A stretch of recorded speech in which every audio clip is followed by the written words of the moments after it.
Right, so in this video, I want to talk about agent loops. Well, in the context of AI agents, agent loops basically means you give the request to the model gets into this loop, it keeps calling tools, get more context about the request that you give, and then at the end, that there's no tools to call, it gets out of the loop, it gives you a result based on all that context it accumulated. It's basically that, it's just a while loop. And we're going to be taking a look at that. So as you can see, the process starts here. We call the model, it's just a large language model, right? And the model decides to use tool or not. If it decides to use tool, in the program, we call the tool, get the output, give that back to the model, back to context. And the model, if the model decides to use further tools by reasoning, it calls them the same process. It's just a loop, right? When there's no tool to call, it gives as a response. And that's basically agent loop. But I mean, it doesn't really tell you how does Claude Code, for example, implement this in its agent SDK. We will take a look at that, and we will write the while loop itself, so we will understand it from first principles. And this AI agentic framework basically looks like this, right? This is the loop that we're talking about. This loop where we give the request, the model goes to plans, call tools, plans, call tools, plans, call tools, and that's basically it.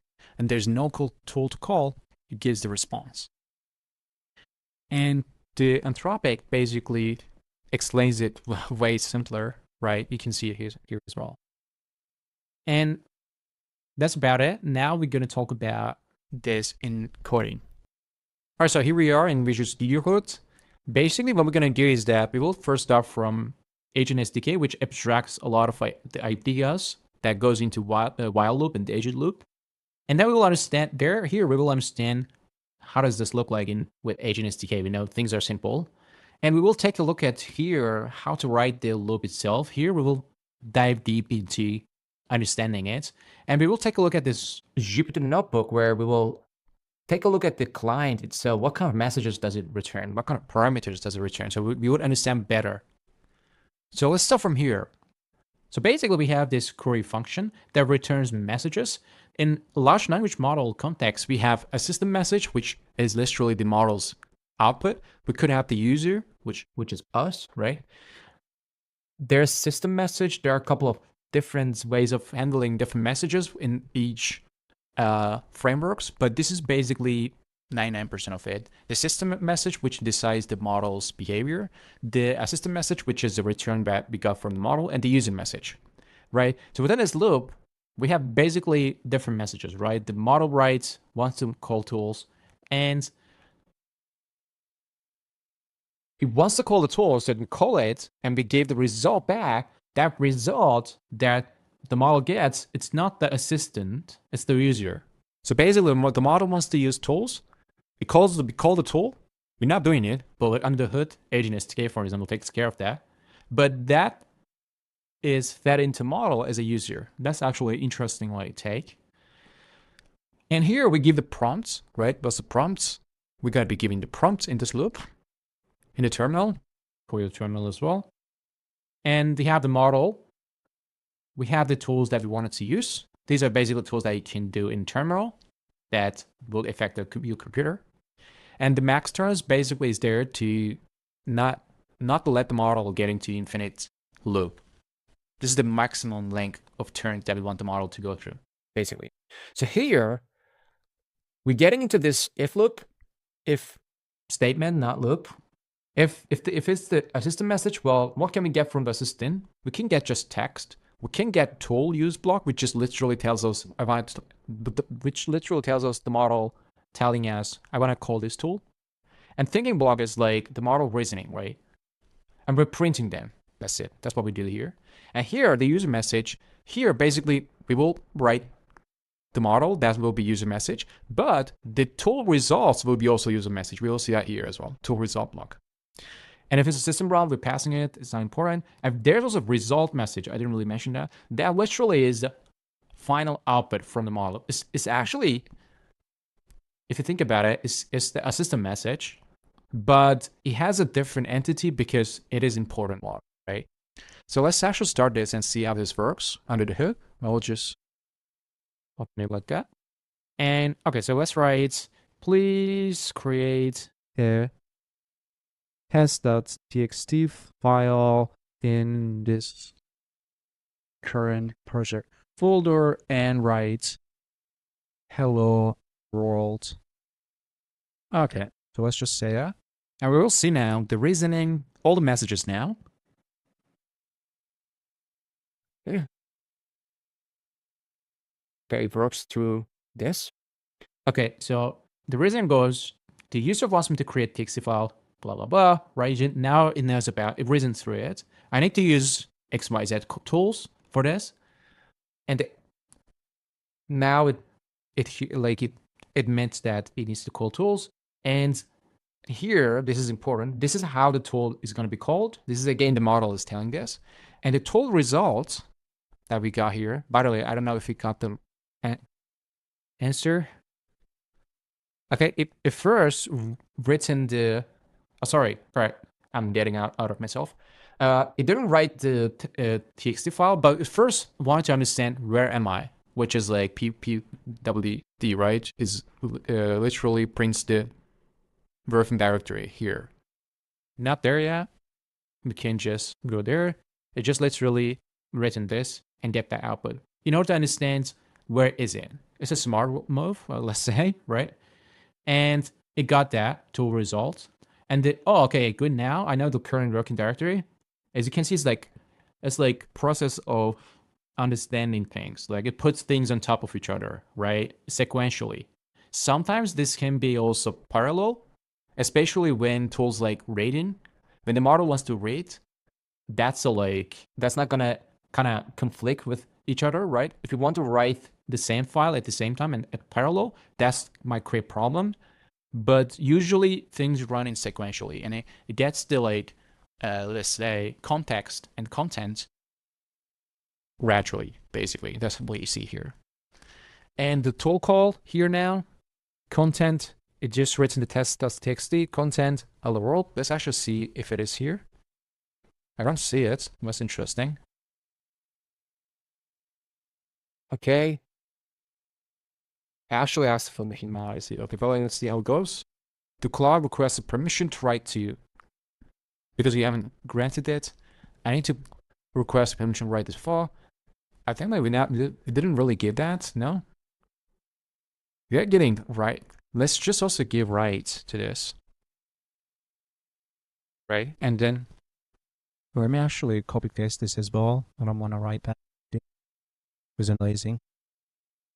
I will just clear this. Okay, I gave the right tool. Now it should be able to do that now. Because we didn't give that function. These are the couple that maybe like 10, 12 functions that inherently exist in Claude Agent SDK. Okay, so, all right, so we can see the file now. It created because now we get the tool itself. So perfect, the file has been created. It created tool. Now the second tool that it called is basically write, right? File path is here, the content, hello world. As simple as that. So now we saw a couple of ideas, right? The agent loop. Well, we saw a system message, we saw a user message, the tool calls, the result message at the end, right? With this agent tick. Now let's see how this actually is being written with this syntax. So we are only importing Anthropic client itself, not the agent SDK. All right, so we got the system prompt here. Now we don't have the tools itself. We have to create them, right? We have to give the tools. Here we create bash tool and read tool. And we're giving the descriptions and the input schema, the commands that they required for the bash to be required. Well, we need to give the command itself. For us to read the file, we need to give the file itself, right? The path, the properties, and so on. So these are the details of the tools that we have to define now because they don't exist in our environment. And we need to write the functions themselves as well. So run bash, read file. We are calling basically different functions. Subprocess we had to import that. That's just like for us to be able to when you import agent SDK, these are taken care of for you basically. But here we see that this is what you need for a tool to work, right? So you need the description, you need the input schema, and so on, the details. All right, so we need to create these tool handlers for the model to be able to see and understand the tools. Okay, so here we are. So the agent loop, right? So the messages are basically, in the previous case, you saw messages, right? The user message, the assistant message, the tool calls, we saw all of that. Now we have to take care of this ourselves, and we have to accumulate it ourselves with each loop, right? And in order to do that, we need to initialize it, and that's how it works. We also have the max turns as well, but this is also, again, the counting the turns in order not to proceed, in order not to like exceed that. All right, so now it's basically we are appending this, the assistant. So this is not that one, sorry. So if the turn exceeds max turns, we're basically returning a system message that says, you know, you exceeded, the turns exceeded, whatever. Not very important. Okay, so we're now calling the client with the messages that's being passed. The model, the system prompt, the tools, these do look like the same, just like the previously, but we don't have messages, right? We didn't have to do that here. That's being taken care of in the program itself. We don't have to take care of that. All that logic is being taken care of, basically. But here we need to, because we are writing the loop itself. And we are writing the response as an assistant message. Again, we need to take care of the messages, and then we are appending a system message, and the response of that is the content, right? And we are appending that. We keeping a history of that, basically. And here we're writing the stop reason. We'll take a look at the stop reason because it's important. And if the stop reason is not tool use, basically we're stopping because it's probably enter. There's two important stop reason, let's say, category that the client carries. If it's a tool use, we basically keep continuing calling the tools, right? Tool use basically means that. But if it's end turn, end underscore turn, we are basically stopping. And here it says, if it's not tool use, then that means we need to stop, right? And if it is tool use, we pass through here, and here we need to call tools within that context. How many tools the model wants to call? 5. Okay, then we need to get into this for loop and the call them, right? If the block is tool use, not actually call them, but in the message we saw that the model could, okay, we can show that. The model could just say send text, but we are looking for tool blocks, so we have to take a look at that. And the response type contents, and if the block type is tool use, we are calling tools. That's what we need. We don't really need the hex block at this point because we're already printing that. No, we're not actually printing that. That's not important. We can just print it here as well. Like we can just do that as well. And then we're calling the tools. What tool is it? Well, we need to get the name of the tool name. We're already getting that from this block that we also saw in the initial one. You might remember here. Tool call batch. Right. That's basically the tool name that we need in order to call the tools that we define here.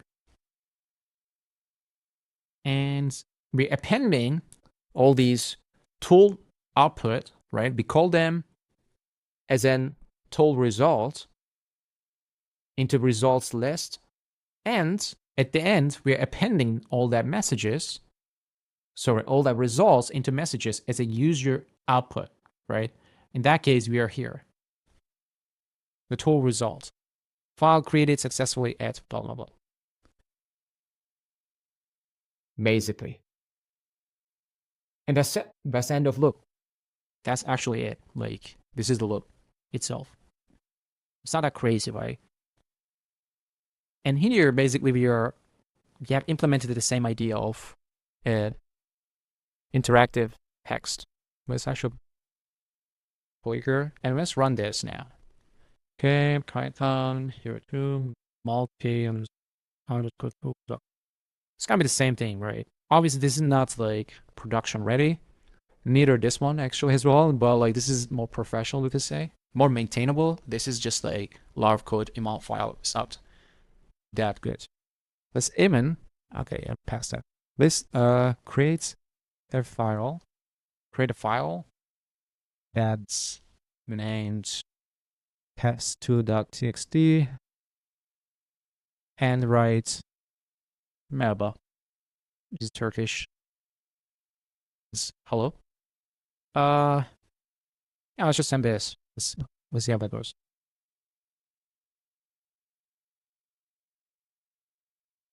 Alright. Okay, so this is, you see, like we have more granular control over this, because now we have all the JSON file that the client sends us. As you might imagine, we can have more control, more sophisticated solutions with this. So what happened is, I just said, create a file, blah, blah, blah, write this. And the model, right, we saw the model use block, which just literally says, echo, it used bash because you can do this with bash, right? And you just write this, right? If you write this into terminal, that's going to create this as well. It printed merhaba into test2.txt. And it tool use, the type is tool use, the block type is tool use. And we just wrote that as a bash. No output, because there's no output, meaning write. We create a file. And then the text block here, let's say what it says, I created a file, main test2.txt, written merhaba to it.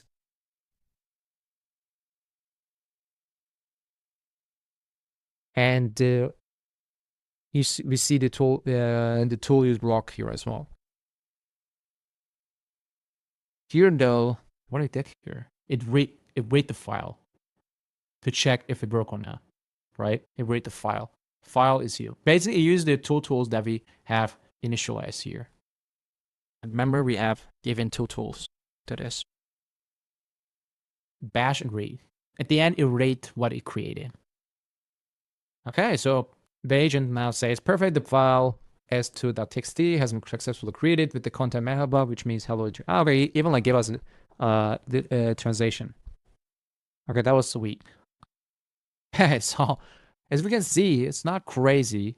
And I know there's a lot of code here that I don't really get into detail, but these are just logical text parsing, calling the tool client. Client sends you some parameters that you can dig into, and you get the output. And that was it. And now what I want to do is to get into Jupyter Notebook to see actually how does the client output looks like. And